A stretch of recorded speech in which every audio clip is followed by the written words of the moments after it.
Hi guys, samahan nyo ako mag-grocery. Bibili lang ako ng pang-diet. Charot. Ito, cucumber is $1 lang. Tsaka sunod ko namang bibilhin. Wala kasi sa plano. So, bibili ako ng bok choy. Hindi ko alam kung paano ito lutuin. Siguro, ano ko na lang. Gisa na lang.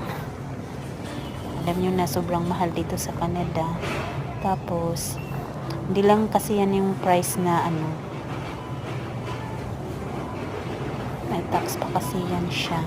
So, hindi pa talaga buo yung kaya kung pumunta ako, wala akong lista. Nag-iisip kasi. Tulad nito, asparagus, sobrang mahal. $7. Mahal na din yun. Nagtitipid na lang ako yung sa mumurahin lang na gulay. Yung kaya ko lang, yung carry lang. So, ayun. Hanap ako na ulit.